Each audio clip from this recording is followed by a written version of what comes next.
আর ঘাম ছুটে যাচ্ছে রে। ইন্টিজার নাম্বার, বুঝতে পেরেছো? আচ্ছা আচ্ছা, এক্স ইকুয়ালস টু যখন আমি 5. হ্যাঁ, শুনতে পাচ্ছি না। বলছি আজকে ইন্টারনেটে প্রবলেম প্রচুর হচ্ছে। এইটা করে ছেড়ে দেবো না, এইটা করে ছেড়ে দেবো। তোমার এই কথাগুলো সেই কেমন হয়ে যায় না মাঝে মাঝে, ইকো টাইপের হয়ে করে বারবার। না ঠিক আছে, তুই শুনে নে না, বাকি হচ্ছে তো আমি এতে দিয়ে দেবো। আচ্ছা বলিস, তুই একটা কাজ কর, হচ্ছে হ্যালো, শুনতে পাচ্ছিস? তুই হচ্ছে এখন শুনে নে, দেখতে পাচ্ছিস তো আমি যা লিখছি, দেখতে পাচ্ছিস তো? ব্যাস ওটা লিখে নে, বাকি তো রেকর্ডিং আমি দিয়ে দেবো, একটু পরেই দিয়ে দিচ্ছি। এই যে 5.2 যে আমি লিখলাম, এই 5.2টাকে কি বলা হচ্ছে? এই 5.2টাকে বলা হচ্ছে ফ্লোট নাম্বার। ফ্লোট নাম্বার মানেটা কি? ফ্লোট মানে কি? ভেসে চলা নাম্বার। ভেসে চলা নাম্বার মানে float number. Float number, float number মানে হচ্ছে কি, যাকে আমি ভাগ করতে পারছি, ভাগ।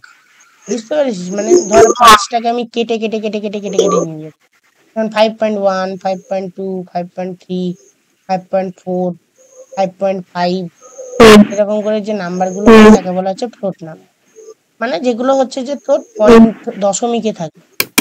আচ্ছা, এরপরে যেটা লিখছিলাম এক্স ইকুয়ালস টু ট্রু, এই যে ট্রু আর ফলস, এই যে ট্রু আর ফলস, সত্যি আর মিথ্যা লিখতাম না ছোটবেলায়, যে সত্যি আর মিথ্যা, সত্যি আর মিথ্যা, এই যে জিনিসগুলো একে বলা হচ্ছে Boolean number. Boolean, BEELIAN, Boolean number, Boolean number, Boolean number, এগুলোকে বলে বুলিয়ান নাম্বার। আর একটা লিখেছিলাম এক্স ইকুয়ালস টু 5.2222223, এরকম সামথিং আছে। তো এটা হচ্ছে অনেকটা বড় নাম্বার, তো অনেকটা বড়, দেখ অনেকটা বড় নাম্বার, একে বলা হচ্ছে ডবল নাম্বার। এটাকে, এটা হচ্ছে কেবলমাত্র সিতে ইউজ করা হয়, এখন আর বাইরে যত জায়গা হয় সেটা সবই হচ্ছে ফ্লোট নাম্বার দিয়ে কাজ চলে যায়। এটা হচ্ছে এখন একটা লুপ্ত প্রায় প্রজাতি, ডবল নাম্বার। মানে এটার কোনো ব্যবহার সেরকম একটা নেই, যত বড় হতে থাকবে শুধুমাত্র এই জিনিসটার নাম্বারটার ব্যবহার আছে, বাকি কোনো নাম্বারের ব্যবহার নেই। এই ডবল নাম্বারে এর কোনো ব্যবহার নেই, বুঝতে পেরেছিস? আচ্ছা, এইবারে হচ্ছে এটা হচ্ছে যে ডবল নাম্বার হয়ে গেল, এবারে হচ্ছে এটা ট্রু নাম্বার, আর এটা হচ্ছে যে তোর 5.2, আর এটা হচ্ছে 5। ব্যাস, এত দূর অব্দি জানলি এখন এনে। আচ্ছা, আজকের আমরা কি করব? যোগ বিয়োগ গুণ ভাগ করব, তাই তো? তাহলে প্রথমে যোগ, যোগকে কি বলে?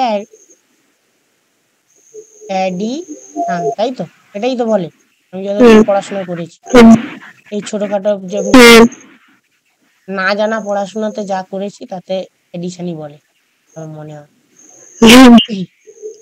আচ্ছা, যোগ করতে গেলে তাহলে কি করতে হবে? দুটো নাম্বার নেব, তাই তো? একটা এ নেব আর একটা বি নেব, নর্মাল নিব। আমি কি নিতাম ছোটবেলায়? এক্স নিতাম আর ওয়াই নিতাম, ঠিক? তো এক্স আর ওয়াই যা, এ আর বি তাই তো, একই তো নাকি? হ্যালো, শুনতে পাচ্ছিস না ঘুমাচ্ছিস? আমি শুনতে পাচ্ছি, তোমার কথাই হচ্ছে। না না, আমি তোকে বলছি, তোর কথাই শুনতে পাচ্ছিলাম না আমি। ও আচ্ছা, এটা হ্যাঁ হ্যাঁ বলছি। আচ্ছা আচ্ছা আচ্ছা, যাই হোক, যোগ করতে গেলে আমাদের তাহলে কটা নাম্বার লাগবে? মিনিমাম কটা নাম্বার নিলে যোগ হয়? মানে সব থেকে ছোট কতগুলো নাম্বার নিয়ে আমি যোগ করতে? দুটো। ব্যাস, তাহলে বল, যে কোনো নাম্বার দুটো বল আমাকে। 7, 5। 7 আর 5? কেন, থালা ফলে রিজেন নাকি?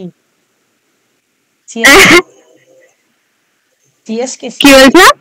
সিএসকে, আইপিএল এর সিএসকে, চেন্নাই সুপার কিংস, থালা ফলে রিজেন 7 নাম্বার। আচ্ছা, দেখো, আচ্ছা, তাহলে আমাদের প্রথমে কি করতে হবে? নর্মালি আমি লিখে দিই, আমাদের বয়লার কোডটা লিখে দিই। বয়লার কোড মানে যেগুলো আগে থেকে লেখা থাকে তাকে বলে বয়লার কোড। আচ্ছা, চলো লিখে দিলাম, এবার লিখে দিলাম আচ্ছা, এগুলো কি সংখ্যা নিয়েছি আমি? কি নাম সংখ্যা নিয়েছি এগুলো? কোনগুলো? মানে এই 7 5 7 আর 5, হ্যাঁ, এটা কি সংখ্যা? পূর্ণ সংখ্যা। পূর্ণ সংখ্যা। তাহলে পূর্ণ সংখ্যাকে কি বলে? পূর্ণ সংখ্যাকে ইংরেজিতে কি বলে? কি বলে? ইন্টিজার নাম্বার, এক্ষুনি তো দেখালাম, এই তো লিখেছি। ওটাই তো ওই টাইমে দেখা যায়নি, আমি তোমাকে বললাম না। ও আচ্ছা, পূর্ণ সংখ্যাকে ইন্টিজার নাম্বার বলে। এবার দেখতে পাচ্ছিস তো? ঠিকঠাক করে দেখতে পাচ্ছিস না পাচ্ছিস না? হ্যাঁ, এবার তো বুঝতে পেরেছি। তোর ঘরে দাদার ঘরে চলে যা না, দাদার ঘরে গেলে তো নেট পেয়ে যেত ভালো করে। নাহলে একটু বাইরে এসে বস, নাহলে নেটের এত প্রবলেম হচ্ছে না, না ওই জন্য একটু আমি সমস্যা। বাইরে বারান্দায় বসে আছি গো, বসার সিটে। আচ্ছা ঠিক আছে। এক্স এর মান 7 ধরলাম, আর আমি ওয়াই এর মান কত ধরলাম? 5 ধরলাম, ঠিক আছে।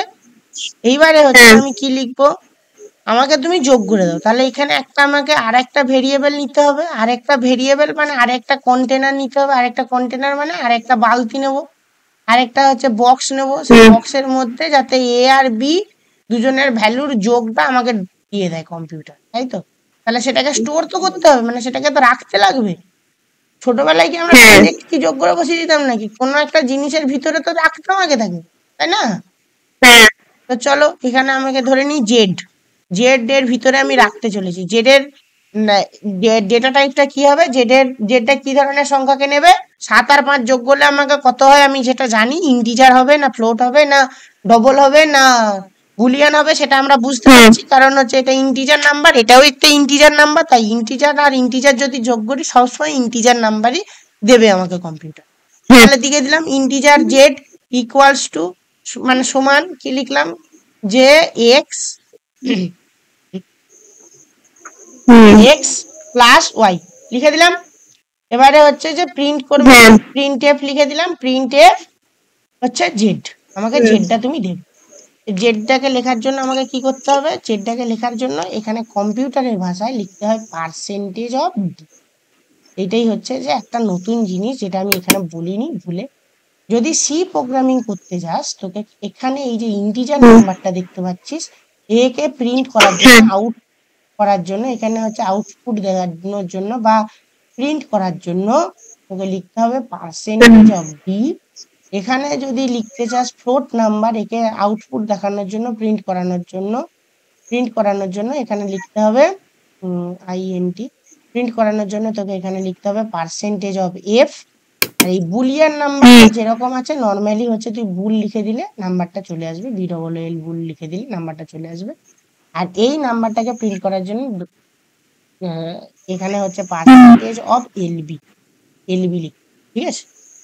এটা হচ্ছে লুপ্তপ্রায়, এটা ব্যবহার করা হয় না, আর এটাকেও অতটা বেশি ব্যবহার করা হয় না। ব্যবহার করা হয় এই জিনিসটাকে আর এই জিনিসটাকে, এটা খুব ইম্পর্টেন্ট জিনিস, এটা জেনে রাখবি, ঠিক আছে। তাহলে আমি একে এখানে হচ্ছে প্রিন্ট করার জন্য আমার পার্সেন্টেজ অফ ডি নিলাম, আর এখানে হচ্ছে আমি কি তো দিলাম জেড দিয়ে দিলাম। জেড এর ভ্যালুটাকে তুমি আমাকে দেখাও কত হচ্ছে, ঠিক আছে। তারপরে রিটার্ন জিরো লিখে দিলাম, রিটার্ন জিরো লিখে দিলাম। আর হচ্ছে আমি ব্র্যাকেট শেষ করে দিলাম, কারণ এখানে ব্র্যাকেটটা শুরু করেছি, আমাকে শেষ করতে লাগবে, না হলে তো কম্পিউটার বুঝবে না, কম্পিউটার তো আমার। হ্যাঁ, তো এবারে আমরা ডাইরেক্টলি চলে যাব কোথায়? কম্পাইলারে চলে যাব। দেখতে পাচ্ছিস নিশ্চয়ই, স্ক্রিনটা দেখতে পাচ্ছিস? C compiler, C compiler. Net একদম নেই, চলো এখানে আমি প্রথমে এটাতে ক্লিক করলাম, কম্পাইলারটাই ক্লিক করলাম। আশা করি এটা করেছিস তুই, জানিস, লাগবে না। চলো চলো ইন্ট লিখে দিলাম। ইন্ট এ ইকুয়ালস টু আমাকে কত দিয়েছিলে? 7 দিয়েছিলে, সরি 7 দিয়েছিলে। চলো এখানে 7 লিখলাম। ইন্ট বি ইকুয়ালস টু কত লিখলি? 5 দিয়েছিলিস, 5 লিখলাম। এবারে ইন্ট জে, আচ্ছা সরি এখানে আমার এক্স ছিল তাই না, এখানে কত ছিল? ওয়াই ছিল, ঠিক। এবার ঠিক করেছি তো, এক্স প্লাস ওয়াই, ঠিক। প্লাস ওয়াই, হ্যাঁ প্রিন্ট এফ প্রিন্ট এফ